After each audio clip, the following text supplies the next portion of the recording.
Hey, everybody, welcome to the weekend edition of Sports Frenzy 2.0. I'm the maestro, Kevin Crane. I'm the conquistador, Dave Height. We're taping this on the 25th of August, 2021. This will hit Saturday morning, August the 28th, just in time for you to listen to our sage advice, figure out what to watch, movies, TV, streaming, what to listen to in terms of music, and what concerts to possibly go check out.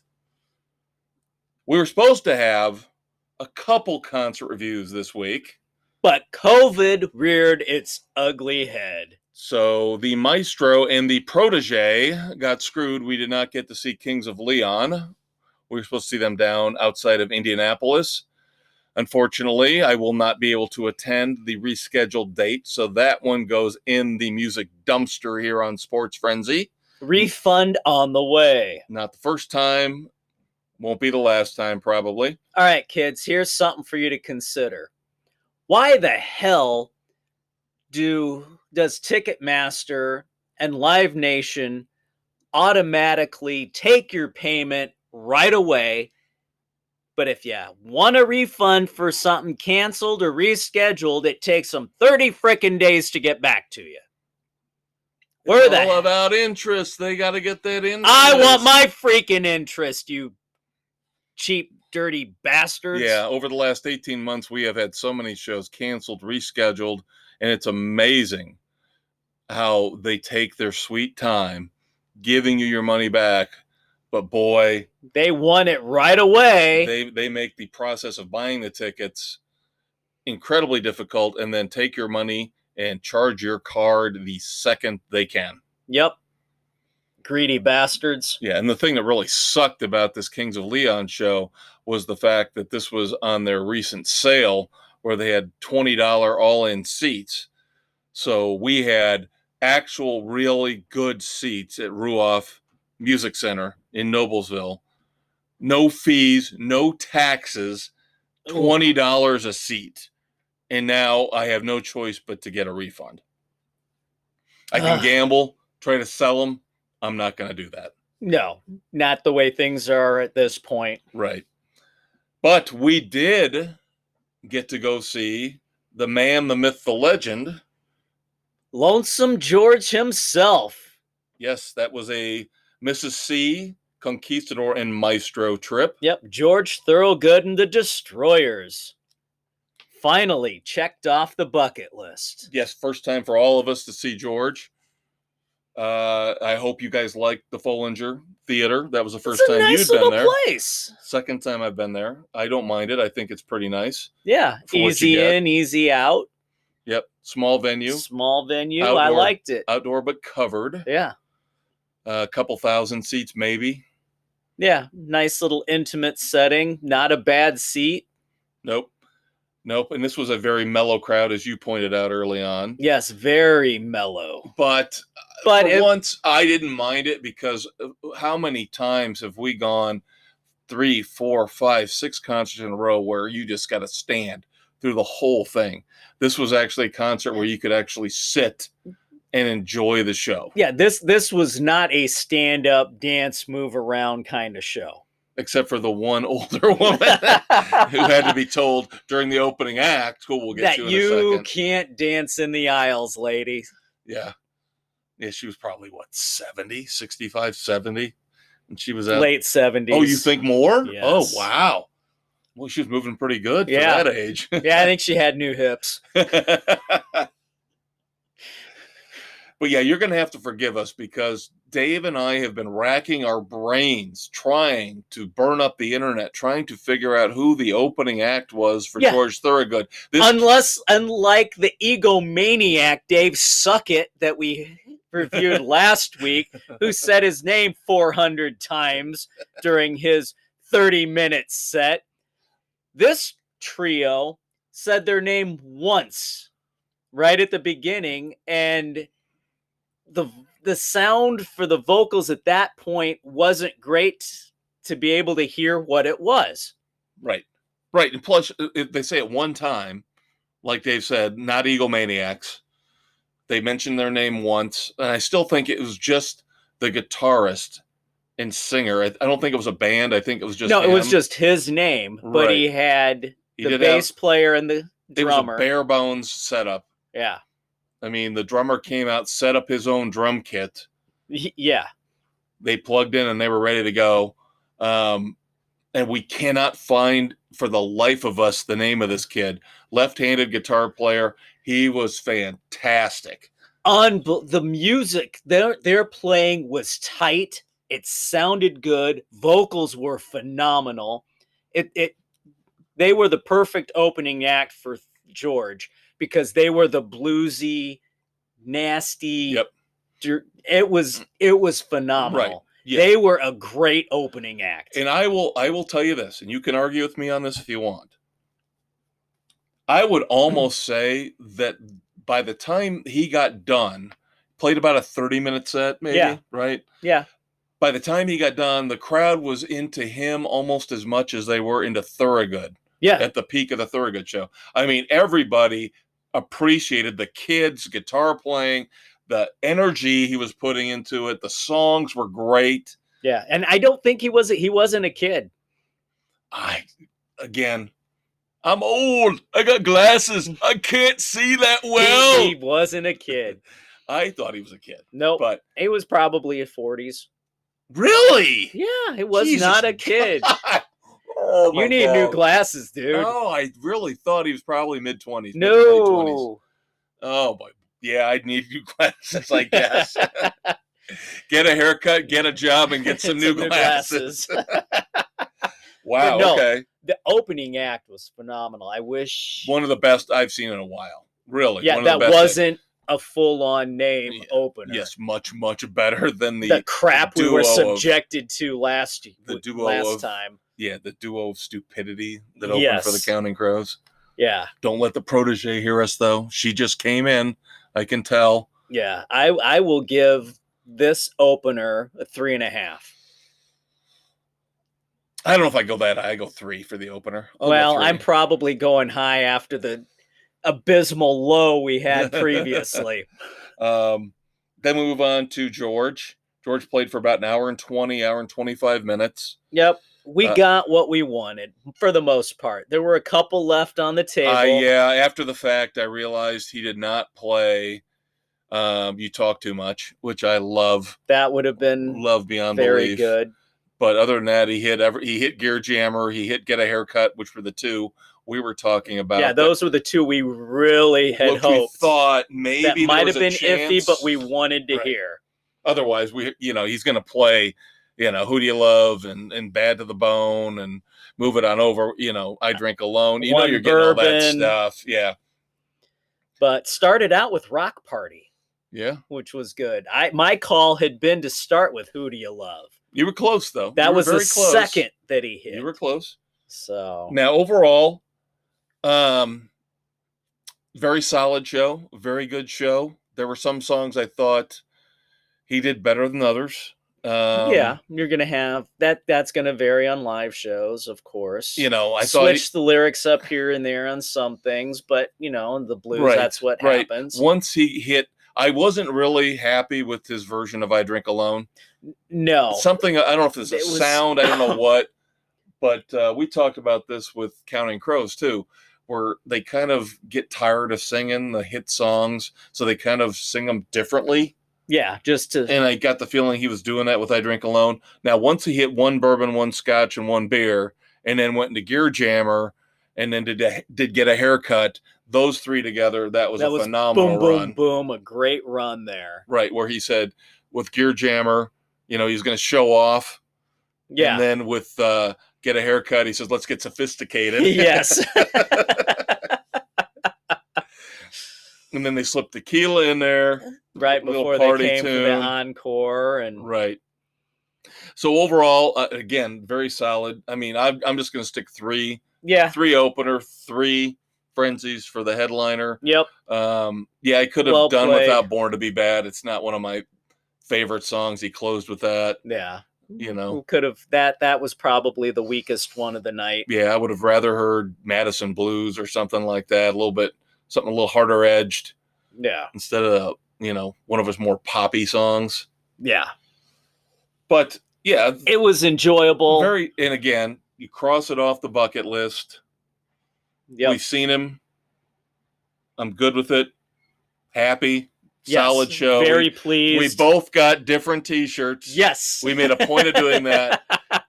You had to check out the merch stand to understand what we're talking about, but they didn't have any shirts with tour dates or tour cities. But they had some awesome shirts otherwise, and the prices weren't terrible. No, they were reasonable. But Dave and I were fighting. The Conquistador Who's and I going to were get fighting. what? And it all came down to size. What size did they have for the Maestro? I was able to get my size for the I Drink Alone shirt, which left me with one bourbon, one scotch, and one beer. So there we go. Yep, we're good covered. Now. Yep. So now, even if we happen to show up for the same concert with George Thorogood shirts, they're different. That's right. Because I was damn close to wearing the shirt that you wore to this one. Oh, the Bob Seger. Bob Seger. I have told you people this before. I will never wear a shirt to a concert of the band I'm seeing. That's right. People think I'm crazy. People think I'm insane. And it always works out. It works. I always get people pointing out at least one person every show comes up and said, love your shirt. Had a guy do it at Counting Crows. I wore ELO. Yep. He had his ELO shirt on. So there are others like me out there. I'm already paying to see the band. Why do I have be to that give them guy? Even more love. Why do I have to? I'm buying probably a shirt at the concert, but I'm not going to show you more love than that. There you go. So already planning out the GNR shirt. I think I already know what that's going to be, though. I mean, that's Wolfie's opening. Come on. You know what's coming for that. Yes. Doobies will be interesting. Doobies will be different. GNR, I know what I'm going to wear. It's one of my Harley shirts. It's a New York City Harley, but it is a GNR Harley. Yeah. So I'm kind of caving on that part, but not really. Yeah. Well, and again, I'm locked in. I have to, you know what I have to wear. Yes. You know what I have to wear for that. Doobie's still working on Jackal later on this year. I know what I'm wearing. There you go. We've already discussed that. Sebastian Bach will be interesting. I'll have to think about that one. Yeah. So there you go. That's our entire concert rundown. When in doubt, rundown. I break out a Harley. Yep. That's our entire concert rundown for the year, kids. So you got 4 more Oh, concerts. the Priest. Oh, 5. That's right. Forgot about how did I forget about the Priest? That one's going to be a tricky one. Maybe, maybe not. Maybe not.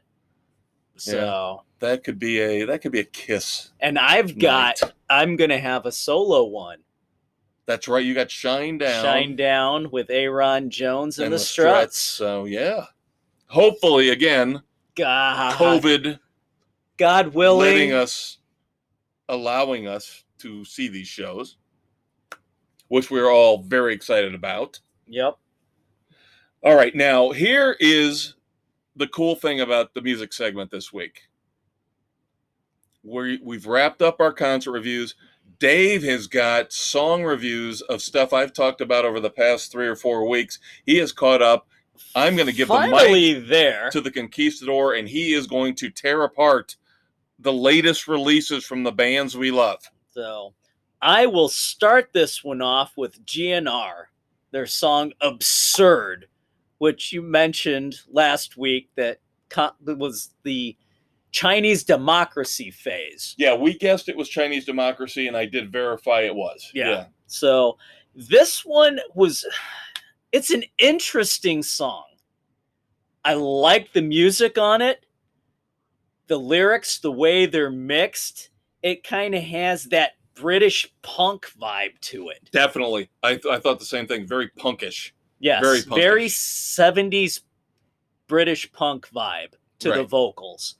I kind of liked it overall. So I'm actually going to go 2.5 on it. Vocals were okay. Love the music on it. That gets the most on it. Next up, I'm taking on Billy Idol, Bitter Taste, the first release off the EP, The Roadside. Loved this one. really loved Bitter Taste. I'm giving it 3.5. I thought it was phenomenal. I love Bitter Taste. I really do. I really do. And it's classic Billy Idol. It's got that drive to it, but the mellow lyrics. it's not an out-and-out rocker. No, but it showcases his vocal ability and his singing ability. Yep, even at this age, he knows what his limits are. Yeah, and he stays within it and nails it beautifully. Yep. And then I think the song is so well written. It is. Listen to the lyrics. It's got a phenomenal. couple different catchy segments to it. It does. It's a nice little story arc to it, and just a solid song. Yep. So then we move on to Mammoth WVH, Talk and Walk, the Japanese import bonus track. Gave a very Offspring type vibe to it with the music and the vocals, which I found interesting. So I really like that one. I'm giving that one a 3. So far, I'm copacetic with all your reviews. And then the other one, As Long as You're Not You, kind of gave me that 90s grunge vibe to it. And I don't know if it was the recording of it or not. Wasn't as wild about that one. So I'm kind of going the 2 to 2.5 on that one. Yeah, and again, I don't know if you found a cleaner version than I did, but I couldn't find a really clean version of it where I'd like to hear it. Maybe a studio. Maybe that might help, but I agree. It was just Talk and Walk all over. Talk and Walk much was better. Really much good. better. Yeah, and As Long as You're Not You wasn't wild about that one. No. Now, maybe that's something here over the next month before we see them. They polish it up, tighten it up a little bit. Yeah. Because by all accounts, they are starting to slip both Talk and Walk and As Long as You're Not You into the set mix. And Wolfie, again, has been adamant that he has not, I guess somebody pissed him off at a recent show, screaming, play Panama! Play Panama! You're not going to play your dad's stuff. Yeah, come on. He basically told him to go F off. Good for him. This is all about... If you don't realize he is not going to play Van Halen by now, you're an idiot. It's Mammoth WVH. Wolfie's gone out on his own, as he deserves to do. So, you're not getting anything from Van Halen. Don't expect it. I wouldn't want it. No, not at all. Given the quality of the first album, given the quality of the 2 unreleased tracks we've heard, he's got plenty of creative juice in the tank. He's good to go. Let's listen to his stuff. Give him credit for his stuff. It's the new music that we need. Yes. Great to hear you catch up on all those. I agree with all your assessments. Fantastic. And Dave's starting to catch up on some of the albums that came out late 2020, early 2021. So You're talking about possibly a review of Soul Asylum, right? Coming up soon. Yep. We'll try for that one, and we'll see what else pops up. Right. Soul Asylum is still out on tour for their last album. Hurry up and wait. So we'll give it a go and see what comes of it. Yeah. I told Dave, and I guess I can review it, right? Because we haven't talked about it. Yeah, because it came out before we started the podcast, so technically I can still review it. You can still review it as well. So we've got a I'll give it another spin. I've listened to it enough, but give me a refresher for next week. Maybe we'll do that. Little bit on the music front in terms of news. Ricky Medlock is back with Lynyrd Skynyrd after a bout with COVID. Good for him. Glad that he's back. They would not be the same without him. And that's sad because he's not even an original member. I know, but he's been there so long. He is one of those guys. It's like when they brought Sammy Hagar into Van Halen. He fit right in. He was the missing piece at that point in time. Ricky Medlock came in from Blackfoot, and he just fit with Lynyrd Skynyrd. And now it feels like they can't do without him. Right. He's almost the integral piece now. Yeah. That was the missing that they needed. Of course, I don't think Gary Rosington is back because he had the heart issues. Right. We still wish him well. There is a second release from Iron Maiden's upcoming album, a song called Stratego. Is that based on the board game? Oh, God, who knows? Who knows? I did not have time to listen to it yet, so hopefully we'll have a review of that for you next week. Have not heard good things. Mrs. C actually jumped on this one, and she told us that she has not heard a lot of positive vibes for this song. No, so we'll give it a go and see what comes of it. Because what matters is what we think. That's right. And again, we will try to see Iron Maiden at some point. The bucket list comes into play with them. We will accept digital tickets this time. We have no freaking choice. Finally, in music, before we move on to segment 2 on the weekend edition, this is going to take a couple minutes. This has been fun, not necessarily in the best way, but we talked last week about Gene Simmons, and we talked about how he basically backslapped David Lee Roth. Yes, for becoming a farce of himself. So now this thing is escalated. This thing God. It tried to go off the rails. Now, luckily, everybody was mature and everybody finally. So Dave fired back. Dave had a great little graphic that he put forth on, I think, Instagram, maybe Twitter. Some young blonde kid with sunglasses, 18 tiles, pictures. All of them with the young blonde kid sticking up a middle finger. Little tiny script said Roth to Simmons. And so then I think the founding members, the two existing, still in the band, founding members of KISS realized, oh God, oh fuck, we pissed Dave off. This is not going to be good. So Paul Stanley came out and immediately said, hey, Diamond Dave is still Diamond Dave, man. He is still the best. And Paul Stanley does seem to be the rational arm of KISS. He's always seemed to be that guy who gets it, understands what to do, when to do it, how to do it. Holds it all together. Right. The sane one. And Gene actually came out today and said, I apologize. I did not mean to upset or offend David Lee Roth. Just questioning some of his choices, which legitimately need to be questioned. Listen, nobody's ever going to say that David Lee Roth has the greatest singing voice of all time. No. Nobody's ever going to say that. But in terms of charisma, personality, the show he puts on, he is second to none as frontman in rock history. Correct. And now I see these little weasels, the Sammy Hagar weasels talking, he can't sing like Sammy.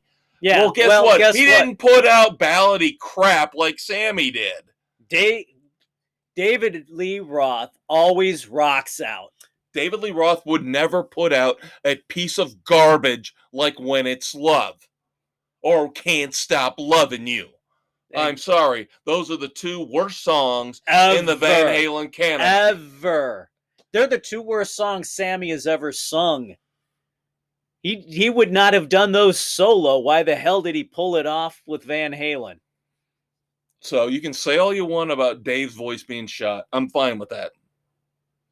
Those are legitimate criticisms. Yes. But do not disparage the 7 albums he has put out with Van Halen. They are all fantastic. Even A Different Kind of Truth, which will go down as the last Van Halen album. Yes. Do not disparage. And that's what a lot of guys said on these, these responses, these comment boards said, is he David sounds Lee better Roth in the rocks studio. It out. He does sound better in the studio, too, than he does live. Right. Where Sammy sounds good in both, but his lyrics and his song structures leave something to be desired sometimes. Yes. Very valid points. All right, kids. We're done with the music portion of the weekend edition, segment 1. We're coming back with our review of Reminiscence. Yes, we are. Stay tuned. We'll be right back. Greetings and salutations, thrill seekers and podcast lovers. I'm the maestro, Kevin Crane. And I'm the conquistador, Dave Height. And if you have the same love-hate relationship that we have with sports, you absolutely need to join the Sports Frenzy Army. Apologies to Gene Simmons and Paul Stanley.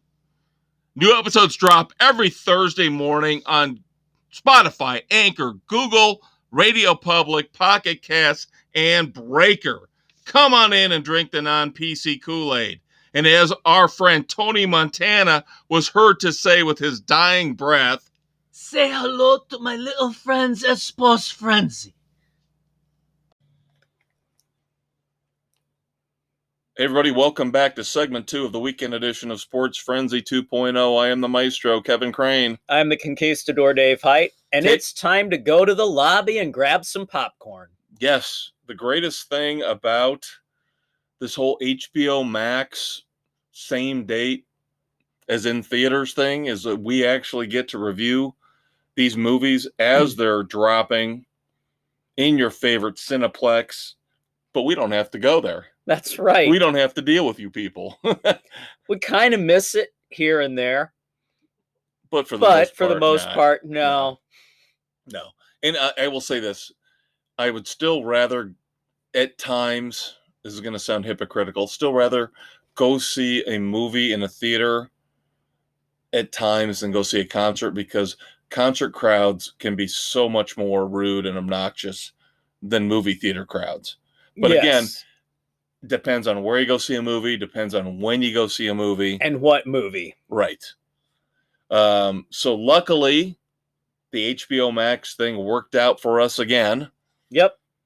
So Hugh Jackman's Reminiscence. We're going to have a lot of HBO Max stuff coming up. We've got Malignant coming up, Cry Macho, and Dune all here in the next couple months. So, yep. They'll be coming fast and furious. But not Fast and Furious. I don't know when that one's going to hit. We'll get to it eventually. So, Reminiscence. This is an amalgam of this. Now, let me put it this way. This is the type of movie I am a sucker for. I look at it like a movie from the past, like Strange Days or a Black Hat, where you got your big star. The studio doesn't have a lot of faith in the movie. Once they look at it, once they've put all the tens of millions of dollars into it, and they realize this movie might be too complex, too extravagant, too twisted for the normal movie viewer to follow. I like that. I like the different, but with this one, I did not like the pace of this one.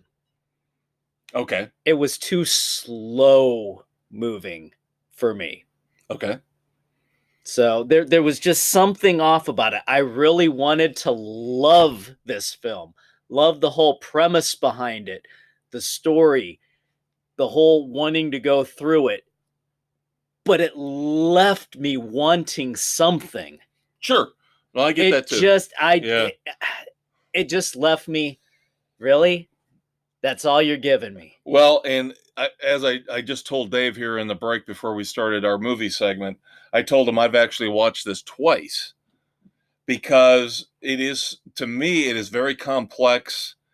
It is a very dense plot where there are things you miss the first time through that you got to go back and watch again. That being said, that doesn't mean it's a great movie. But it is such an amalgam of, I mean, there's Altered States in there. There's Waterworld in there. There is the old school, like, Detective Marlowe noir, stuff. It's sci-fi. It's got It's a very action, schizophrenic movie. It's all over the freaking board. Right. And maybe that was part of it, is it couldn't make up its mind what it really wanted to be. Right. Right. And this comes from the masterminds behind HBO's Westworld. So that's why now her name is Thendaway Newton. Used to be Thandie Newton. Now it's Thendaway Newton, which is not her being arrogant. Actually, the W was dropped the first time she got a credit in a movie, and now she's taken that back. So we're all fine with that. It's not arrogant. No, it's going back to what her name actually is. Right. And I love her. Thandaway Newton is fantastic. I've always loved her, going back to when she was in Mission Impossible. And, of course, Rebecca Ferguson was also in a Maybe movie. So maybe you got two alums there. Maybe that's why I love them both so much. No, the acting in this was well done. Hugh Jackman, I couldn't figure out what he wanted to be. I know. He's a war veteran. There's an unnamed war, obviously involving something with the rising waters. Right. That's where your Waterworld reference comes in. His character, at times he seems like he's a badass, and other times he's getting his ass kicked. Yeah, he seems like a wuss. Yeah, I couldn't figure out what they were trying to do with his character. Yeah, that was another problem I had, was his whole character. Right. Was they couldn't make up their mind on who he was. Right. Yeah, I completely agree. At times he seems like he's a badass, and you figure with the two tours, as they mentioned, in the military, he might be a little bit more of a tough guy than he ends up being. Now, at times he does fight and fight well. Other times he doesn't fight at all, right, or poorly. Right. And so that's where I draw the comparisons to like a Philip Marlowe, where Philip Marlowe was never the big tough guy. He was always kind of the observer who got drawn in by the femme fatale. And we'll get to Philip Marlowe here in a couple minutes in my book review. I want to tie these two together. This, like I said, it drew me in for two viewings because I think the plot was so dense and so well done that it's an intelligent person's action movie, but at the same time, like you said, it has no idea what it wants to be. It has no idea what direction it wants to go in. Yeah. Again, you've got sci-fi, you've got noir. Yeah. I mean, you've got everything and anything under the sun. You got beautiful women, two beautiful actresses. Hugh Jackman, one of the biggest, huge movie stars out there. Yeah. And they can't get it all together and get it in sync and make it work. Yeah. Like you mentioned, the plot was brilliant, phenomenal. The actors, perfectly cast, but the whole execution of it really fell flat for me.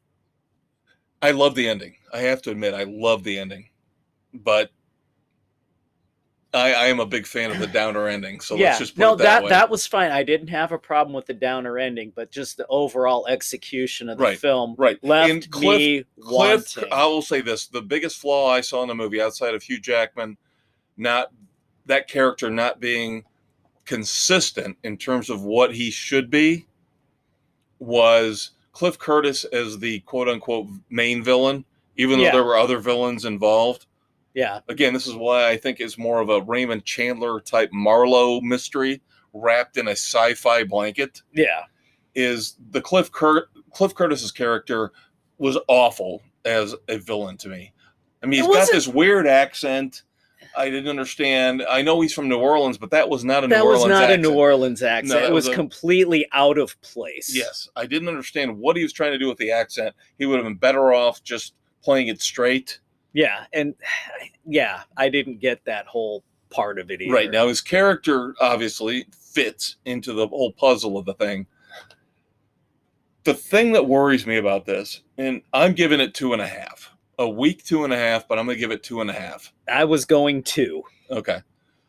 I want to give it the barest of all recommendations, and here's why. If we start going down this road, and we reviewed Angelina Jolie's Those Who Wish Me Dead a couple months ago. Yeah. If we start going down this road where adult, intelligent, densely scripted and plotted movies don't make any money, Then we're screwed. then all we're going to get is superhero movies, Fast and Furious movies, and animated crap. Yeah. People have got to go out and watch movies like this. Whether they're great, whether they're mediocre, you've got to go out and watch these movies, because otherwise anybody over the age of 30 is going to be sorely ostracized disappointed from the movie theaters. They are. Nobody's going to write anything above a 4th grade level in terms of a script. Yeah. If we don't go out and watch something that might be confusing, that might be complicated. Yeah. Whereas, and nobody's saying this is the greatest thing in the world. I'm just saying I admire the effort. It failed in the end, but it was still a great effort. I recommend you watch it for the plot. Check it out. Watch it for the plot. The plot was phenomenal, even though the execution lacked. Right. This is the type of movie we want to see, but it just missed on being done well. And that's why I was trying to compare it to movies of the past that failed at the box office, but were very well done, densely written, layered plots. This is why Dave and I, what we used to call literary frenzy, we review books, is because we want you people out there to don't settle for crap. Right. Don't settle for pablum. Go read a book. Go watch a movie that might challenge you. Please read James Lee Burke and avoid all the Patterson drivel. Yes, we want you to be challenged intellectually. That's why we do this. That's why we do the weekend edition. That's why we review the movies and the books and the TV shows that we do, is we want you to listen to things that will challenge you sonically, mentally, emotionally. And even though Reminiscence might fail to a certain extent, I still say check it out, because I think if you dig down and you get into the plot, at least you will respect the story. Yes. If not, like Dave said, the execution. Yeah, that's why I said at the beginning, I really wanted to love it, but I can't. Very good. Now we go back to pablum. Well, I don't want to say that, because this is the first Marvel movie I have been excited about in a long time, and I think the general public bears me out on this, because Spider-Man No Way Home, the first trailer hit, and it set a record for the most views, beating all the Avengers movies for the most views in the first 24-hour period. Because we have been left wanting. We don't care about the Eternals. Dave and I have talked about this. We don't care about Shang-Chi. It's not going to be done well. Black Widow, fine. Still not up to the level of Spider-Man. Spider-Man is an iconic Marvel character. And finally, we're getting the new one. And it looks like it's a combination of Doctor Strange and Spider-Man. About a 50-50 mix. Where they're just going to F up the entire multiverse. And at the very end, Dr. Octopus from the Andrew Garfield movies comes in. Alfred Molina makes his appearance as Dr. Octopus. No, he was the Tobey Maguire. Oh, that's right. We're going all. He was the Tobey Maguire Doc Ock. So, yeah. Now, they're supposedly bringing in people from the Garfield universe too, though. They're supposed to have the whole multiverse thing going on. Yeah, that's right, because Garfield did Green Goblin and the Lizard. Yes. Yeah. So we'll see how this all plays out. They're not going to show their hand. They're not going to show their cards early. There's a lot of speculation on which villains are in there. Right. So there's that one whole big chaotic storm scene where people are seeing everybody. So again, we've talked about this for months and months. Hopefully the Marvel people, even though the Rat has got their influence in there now, their claws in there, They will keep this together. They will figure out a way to make this a second cohesive storyline. Yes. The God, we can only hope. I don't have a lot of faith. I'll admit it.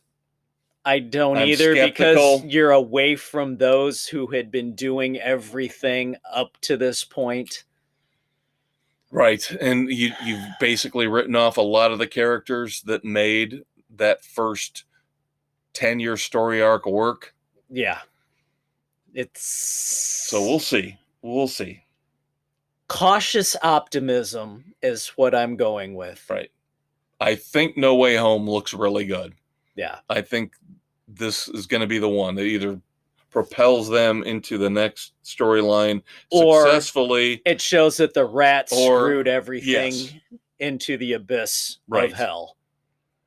All right. So I'm moving on to my book review for the week. Yes, the Maestro has a book review as opposed to the Conquistador. Yes.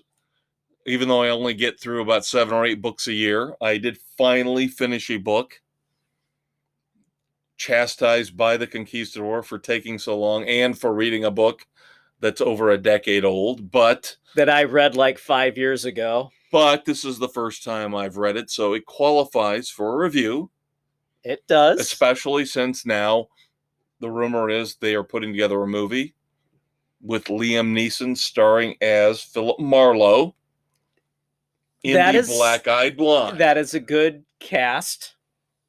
Good casting choice. So I have read all of the Philip Marlowe books, the original Raymond Chandler's. So I am speaking from a place of knowledge on this. The Black-Eyed Blonde, written by Benjamin Black, a.k.a. John Banville, continues the story of Philip Marlowe. It's basically a sequel to The Long Goodbye. Yeah. Which I did pull, after I finished reading this the other night, I pulled out my copy of The Long Goodbye with Elliot Gould. Started watching that. Not going to do a story time because I didn't finish it, but I just wanted to link some of the pieces from one The Long into Goodbye the other into the Black-Eyed Blonde, because on one level it was interesting and exciting. On the other level, I just felt like it was a device. You know, did you really have to? You didn't have to pull this into The Long Goodbye, but it felt like he almost had to lend it some kind of legitimacy in the Marlowe universe. Right. I did enjoy this book a lot. I think Black/Banville did a really good job for the most part, creating the universe of Philip Marlowe. I wouldn't say it's the greatest book I've ever read. I would say it was entertaining. I would say it was a good read. I'd give it 3 frenzies. There were parts where I was a little bored with it. Well, yeah. You get to that, and most books are going to have that part. It's like, oh God, really? Why? Yeah, I almost thought the notes after the book were the most interesting. And I'm not saying that to denigrate the book. Again, I'm giving it 3. But when he's talking about the 4 books that Raymond Chandler left behind, unfinished works, and he's talking about those, and this was one of the 4. Yeah. But he obviously took it and ran with it, and he takes sole credit for it because he wrote from the idea. Then he also mentions the person that helped him the most in dealing with the topography of the LA area, that part of California, because Banville is from Ireland. Candice Bergen. What? In the author's notes after you read the book, he thanks Candice Bergen the most. Murphy Brown. For helping him navigate where, how you would drive through. Almost, he should have gone with Jonathan Kellerman. Well, yeah, Jonathan Kellerman seems to know every little piece and speck and street of LA with the Delaware books. But he went to Candice Bergen. Interesting. Candace Bergen gets a big shout out in the author's note at the end of the book for helping him out in terms of the topography and how to navigate through LA. Even though he admits, like Chandler, he took some liberties, which I think everybody you've got does. to. You have to. You have to make things fit and the story. We've talked about that with the Kellerman books, is that sometimes Kellerman gets too wrapped up in describing you drive to here and you take a right here and you take a left here, you take a right here. There are times when I just say, just give me the I got from point A to point B. I don't need the entire street by street, turn by turn. Yes. I don't need the MapQuest version. Right. And that is the one problem I've always had with the Alex Delaware series, is that some of the stupid details he bogs down on. I don't need to know all the details of how to get from here to here, Topanga to, Sunset to here. I don't care. Just the character drove from point A to point B, boom, confetti, we're there. Yeah. Now, again, in this book, not a big issue. Doesn't do that. Solid, very good Philip Marlowe novel. Too bad nobody else picked up the mantle after this and tried to keep the character going. But I guess in the end, that's fine. Don't disparage the legend anymore, Yeah. You got one great follow-up here with the Black-Eyed Blonde. Hopefully they don't destroy it with the movie. If the movie ends up getting made. That's the big question now. Right. Sounds like they're going to do it. They've got a director. They've got the lead actor. Will audiences buy in?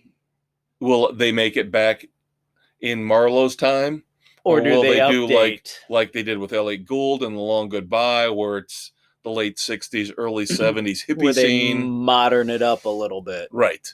So, same thing with James Garner. Garner version was more update at the time. Right. So, interesting to see what they'll do with that. I would not mind seeing it done in more modern times. I think that might give it a little more appeal, perhaps. I think it'd be great. I think it would be great. That Marlowe is one of those timeless characters that can fit in anywhere.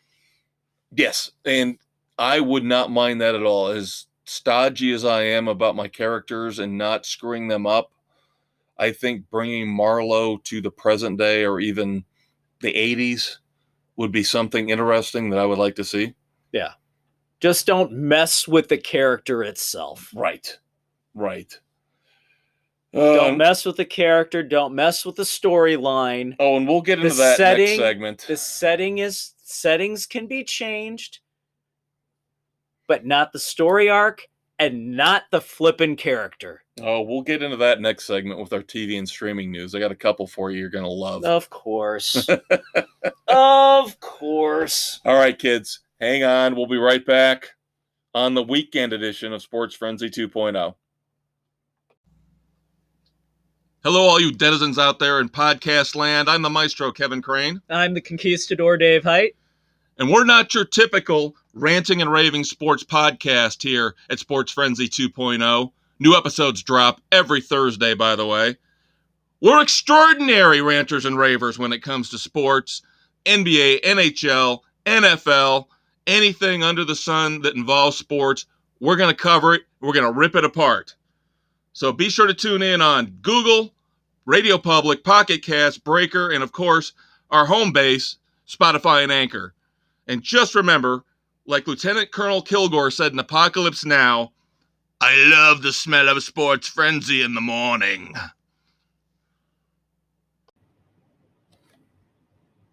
Hey kids, welcome back to the streaming segment of Sports Frenzy 2.0 here on August 28th as we record on the 25th. I'm the conquistador, Dave Height. I'm the maestro, Kevin Crane. And I'm going to start off with a little Netflix show, The Irregulars, coming over from London, over in Great Britain. This one is kind of a take on Sherlock Holmes' The Baker Street Irregulars. This one focuses on 4 orphans Two of them are sisters, one who has supernatural abilities. And they get pulled in by Dr. Watson to help solve some very odd and bizarre cases. There's a rift to another dimension that has opened up, and people are getting bizarre powers of their own, and they have to try and figure out what's going on. So these orphans, along with Prince Leopold, who's slumming, wants to be a normal person, helps them out, and they finally meet Sherlock, and lo and behold, the mystery continues. So, lot of psychological stuff in this one. It's not bad. It's a decent, fun little flick. It's nothing phenomenal. It's not going to win any awards. But just for that little Holmesian sci-fi type twist to it, it was decent. It kept my interest. So I'm going to give it 2.5 frenzies for it. There you go. So awaiting to see what they're going to pull off with season 2 if we get a season 2. So kind of a cliffhanger at the end of season 1. Don't tell me this is going to be another one where we have to deal with a show that gets canceled with a cliffhanger. Well, it's not right, Dave. it's not left that right. it's not that kind of cliffhanger. We had a definitive end to season 1. Okay. But there's just character Other stuff things that could happen of who, what, going forward. Okay, because there's nothing worse than when a show gets canceled with a cliffhanger where you don't have closure. Right. This one, we got closure. It could be done and it's fine. And they can bring it back and it's all good. You always admire the optimism of a show that thinks they're going to get renewed, so they leave you with a cliffhanger, but then they get hosed by the network or the streaming service. Yeah, where you actually have a damn good show that gets canceled, but drivel and crap go on and on. Right. Oh, NCIS Hawaii. Did I mention that's coming? Seriously, that is coming. No! And I think FBI International is coming this fall. Oh my God, FBI is the worst. It's the worst. I'm telling you. This is where you come, kids. We'll tell you the stuff to watch. Do not watch network TV unless we absolutely, completely, and totally sign off on it and tell you to do it. Yeah, because most of it is garbage. No. I think I watch 2 network shows right now. Maybe 2. That's optimistic. Yeah. I know I watched the Goldbergs. Outside of that, I'm still thinking of the second one. Oh, yeah, I am watching Law and Order Organized Crime. There it is. There's the 2. That's you go. That's all you get. All right. Speaking of shows we're watching, we will not spoil this for you, but because we love this show so much, you will get weekly updates from us on Titans. Season 3. We are now through episode 4. Yes, we are. Episode 5 will drop tomorrow night as we tape on the 25th. Oh. I am liking this very much. The shock ending of episode 3 broke my heart. That was one of those where, wow, holy crap, they actually did it. Yep. I was 100% with you on that. I'm like, wow. They but pulled part of the me trigger was, on that. But part of me also was like, I'm okay with it. Well, because that shows balls. That shows guts on the parts of the writers to say, we'll go down this road. Yeah. And if you don't like it, take a hike. It. Yeah. And it's really risky, and I think it paid off, but the way the character was written, it wasn't a horrible thing. Right. And we're not going to spoil anything for you, but the way that episode 3 of season 3 ended, it was sad, but it wasn't as sad as it could have been given the character, right, and his disposition, yes, and the way he went out. Was fantastic. It was very well done.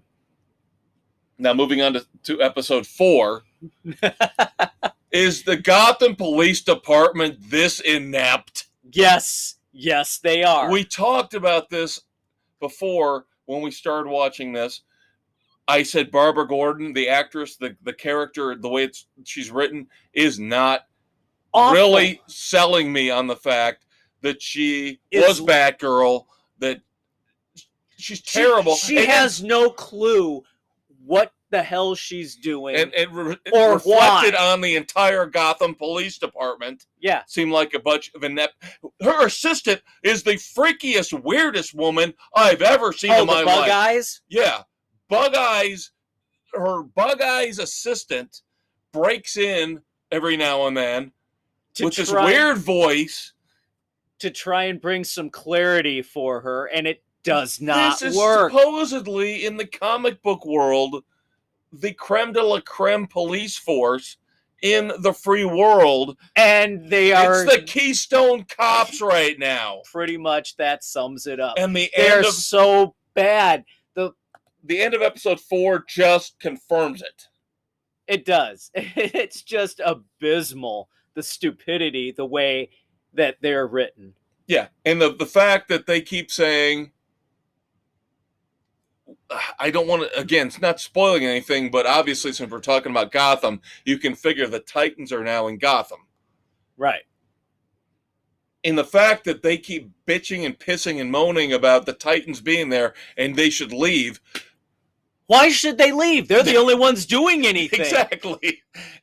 Obviously, they're needed there because of Gotham. The GCPD looks like a bunch of idiots. They do. They don't know what they're doing. No, Titans need to leave. Why? Yeah, again, like Dave said, they're the only ones doing anything. So check out the Titans. Great. I cannot tell you how much I love Titans. It's well cast. Well cast, with the exception of Barbara Gordon. But that could also just be the writing for that character. All right, can I put in a personal note? Sure.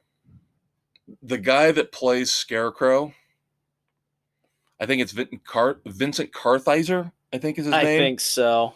Reminds me so much of a guy I hated in high school. I literally just want Nightwing to just haul off and beat him to hell.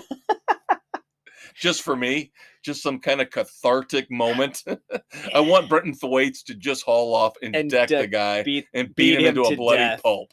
Beat him to death. Oh my God. He is almost spot on for the weasel that I hated in high school. Wow. There you go. All right. TV and streaming news. I'm going to hold off on the stuff that's going to really upset Dave for a minute. How do you know it's going to upset me? Let's talk Maybe I'm a kinder, gentler conquistador. Oh, yeah, right. Yeah. That's like saying I'm a friend of humanity. Come on. We know that's not true. It's not right. It's not correct. All right. Few little nuggets that are positive before we get into the negative. All right. I have told you, I know you don't like to hear it, and I told you I was not going to do this anymore. My final time. Yellowstone season 4 debuts November the 7th. Catch up now. Catch up, buddy. Hey, I just started Animal Kingdom, buddy. Did you? Yes, I did. Yeah! I watched the first episode. Yeah. So suck it. Finally, he listens to me. Finally, he takes my advice on something. And once he realizes the greatness of Animal Kingdom, he will come over to Yellowstone, and then all will be good. It's amazing how good did Ellen you say Barkin wrestling, looks. by the way? Well, that's like 7 years ago, though. Well, yeah, but still. Yep. Yeah. Wait till you see the havoc she wreaks on her children. You can tell that she is the manipulative, evil, that vile. Show is so good. So good. Yeah. It's no wonder why, things start the way they start. Yep. And her kids are so different. She's got a grandson and then her kids from all different fathers. They're all foobarred. Yep. They all got different problems, all got different lifestyles, all think things differently. Great show. She's a Unbelievable master show. manipulator. And then you go Yellowstone. Then I will get to Yellowstone. All right. You said wrestling, right? So you want me to talk about No, wrestling, right? I really don't. Yes, we got to talk about wrestling because the legendary CM Punk has returned. At least for a one time only. No, he's back for good with AEW. After being disenchanted with the WWE. Everybody's disenchanted with the WWE. He has returned. He is in AEW now. So the wrestling battles have heated up. We have not seen anything like this since the WCW versus WWF days. This is awesome. I love it. They're trying to one-up each other every week and bring in people, bring in new wrestlers, because now who's the next one coming in the walker and wheelchair? Now we talk SummerSlam. Oh, God. Saturday night. This past Saturday night was SummerSlam. We're taping here on August 25th. Did you watch it? Yes, I did. Because my concert got canceled. I was going to go to bed early to get ready for the concert on Sunday. But when the concert was canceled, I said, screw it. I'm watching SummerSlam. And I did. And it was brilliant. It was I'm awesome. sorry, kids. I did not mean to open this can of worms. I was joking. So, the two big matches, the two big champions, Bobby Lashley and Roman Reigns, both won. Bobby Lashley beat Goldberg. Wow. They basically took out his knee.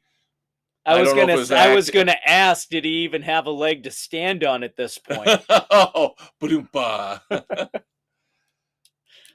But his kid, Goldberg's kid, came out and attacked Bobby Lashley, trying to defend his father. And of course, Lashley didn't realize it was him and basically put him in a full Nelson and threw him around the ring. So now Goldberg basically says, I'm going to kill you. But the one that made me happy was the Universal Championship. Roman Reigns beat down that idiot John Cena, who I can't stand with a passion. God, Cena lost. Who is the second coming of Hulk Hogan. Hallelujah, Cena lost. But the cool part about it was after Reigns basically destroyed Cena, Brock Lesnar came back. Oh my God. Brock Lesnar's now back. Oh God. So now he's going to be the new opponent, obviously, for Roman Reigns. You shake your head. He's shaking his head, but this is all fun. This is all great stuff. I didn't even talk about the women. Becky Lynch is back, too. Oh. Becky Lynch came back, beat Bianca Belair in like 10 seconds. She'd been gone for 16 months on maternity leave. She came back, 2 moves, done. So the WWE is all screwed up now, and I love it.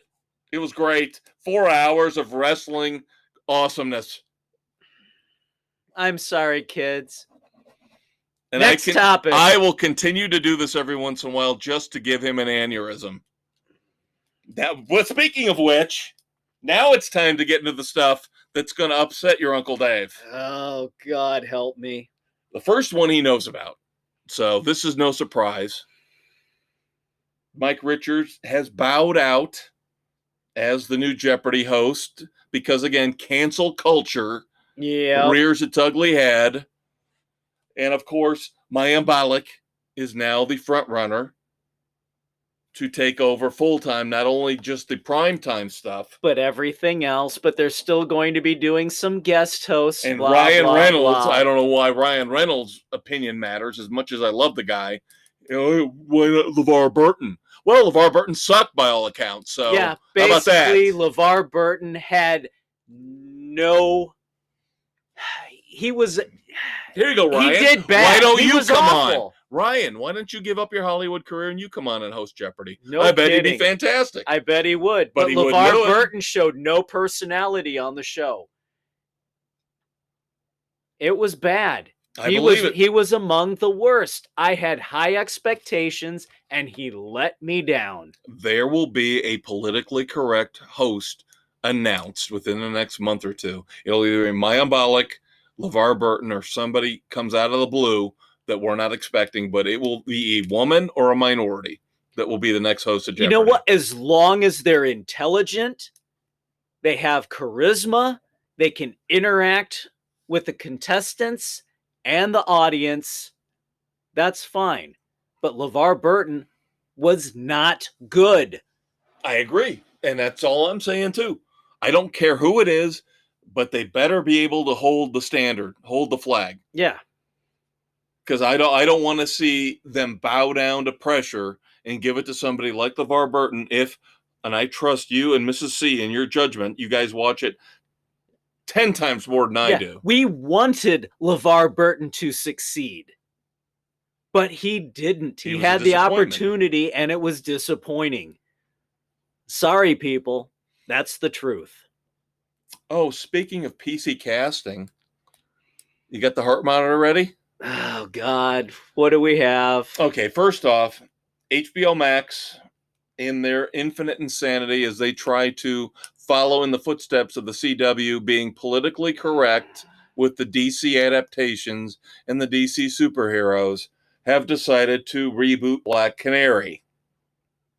Why? Well, because you know who they can cast as Black Canary? Megan Rapinoe? Journey Smollett. Who? Remember Jussie Smollett? That scumbag who faked the attack in Chicago by all the Trump. Oh my God. It's his sister. Why the hell are we giving that family anything? Because we can't judge the family based on Jussie's actions, even though Jussie claimed he was justified and wasn't lying, even though it's been proven he was. So again, PC crap wins out. The Smollett family gets to move on and make money, even though the brother is a freaking liar and a scumbag. Great. What else has she been in? Anything? Few things. Nothing of significance. Nothing to warrant a big jump like this. Not really, no. Okay. Sure, why not? But here's the one that you're going to love. Because I know... Whatever, I'm done. I know how big of a fan of Doctor Who you are. I know you and your boys have watched Doctor Who. We have not since the gender transition. Oh, I did not know this. So you don't like that? The whole gender transition thing? No, I'm a purist when it comes to the character. Okay. Well then, since you've removed yourself from Doctor Who, this might not upset you as much as it normally would. But do you know what big time Hollywood celebrity wants to be next in line to play Doctor Who?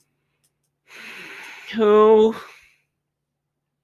Whoopi Goldberg. Whoopi. Can you see that? No. Oh my God. That would be the biggest freaking joke. That would be the death knell for the show. They've already lost a ton of people. Here's my problem with Whoopi Goldberg. I don't think she's a great actor, but you've got to change your appearance once in a while. She's got the dreadlocks. She looks the same in every freaking thing she ever does. You've got to change your appearance. Nobody's going to buy into you as any character other than Whoopi Goldberg if you don't change your appearance. I'm sorry. She's got to change her appearance once in a while. She hasn't done anything of significance. And I don't include the talk show. The View? Yeah. Sorry, no. All right. Nope, can't buy it. Moments of silence. Lots of moments of silence this week. Sorry, the doctor needs to be a Brit. That's just the way it is. With you, but what do I know? All right, I have to give props first and foremost. I saw this early after our taping last week, probably a day after. Martial arts legend Sonny Chiba died Of course, he was in Kill Bill because Quentin Tarantino loved him so much. He was your quintessential martial arts bad guy. My collection, my 4 or 5 DVD collection, Kill Chiba, sitting up there. Yep. Looking over our studio as we tape. So good. Of course, really the first and foremost one should be Charlie Watts. Yes. Of the Rolling Stones, the drummer from the legendary Stones. Charlie Watts. Sad to see that. Joined the Rolling Stones in 1963. I was born in 1965. That tells you how long he's been with the Stones. Yeah. 80 years old.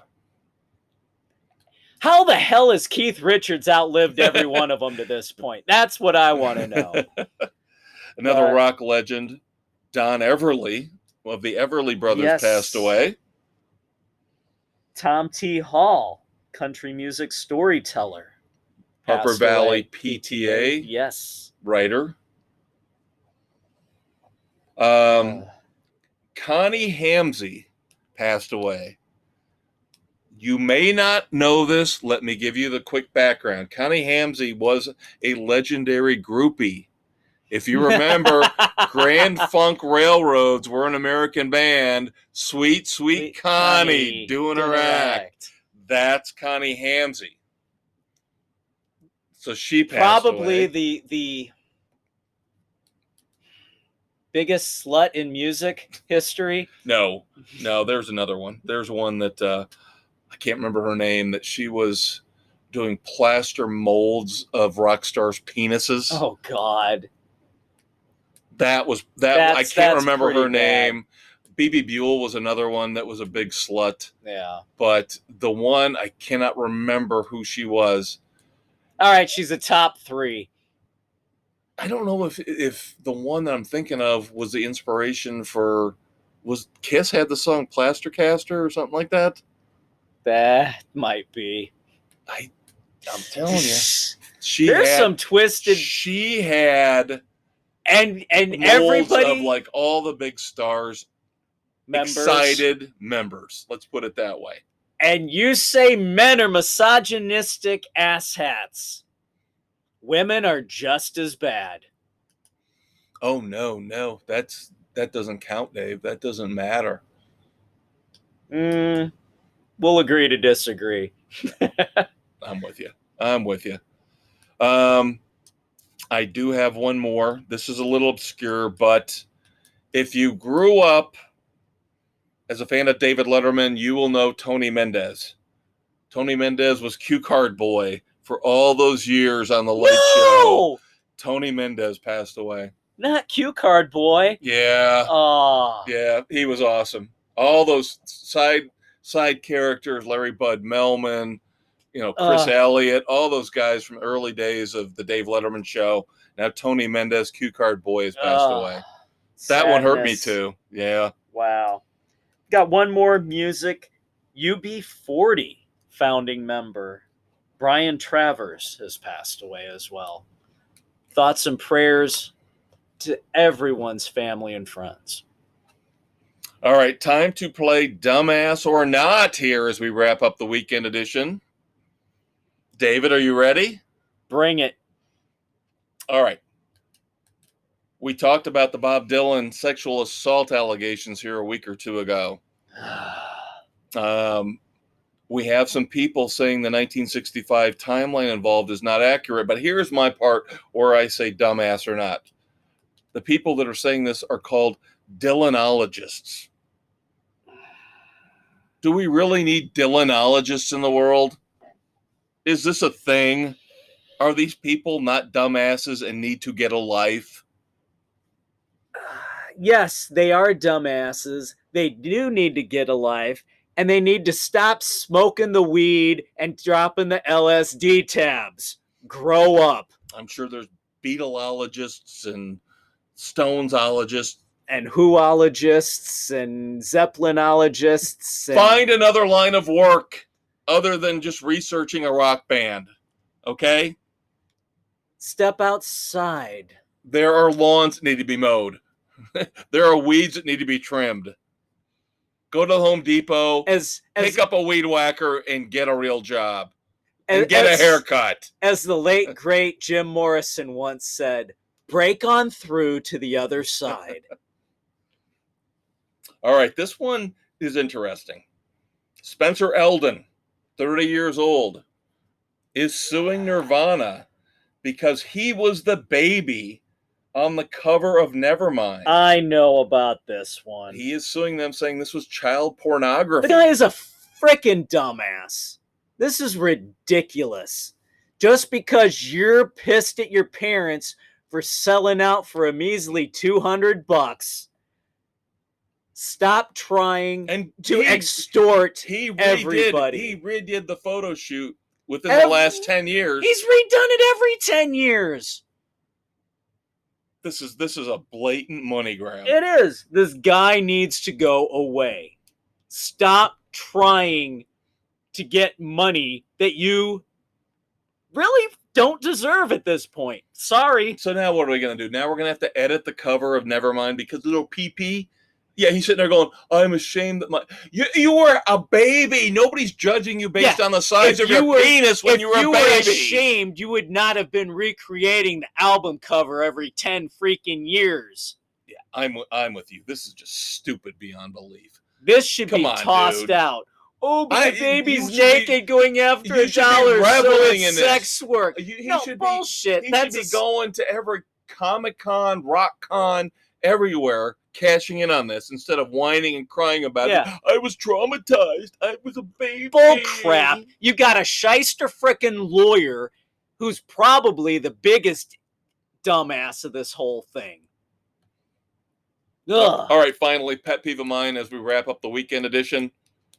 Celebrities who don't use deodorant or don't bathe. Oh my God, this is a big trend. Why is this a thing? This is a big trend now because Matthew McConaughey came out and said he doesn't use deodorant. And then Jake Gyllenhaal says he doesn't bathe regularly. Mila Kunis and Ashton Kutcher says they don't use soap and they don't regularly bathe their children, which is a different issue altogether. That could be child abuse. Yes. You've got to keep your kids. Hygiene, people. And now the latest one to come out is Lizzo. And if you have seen Lizzo, and if she's not using deodorant, God help us all. Or bathing on a regular basis. God help us all. Sorry, she is fat.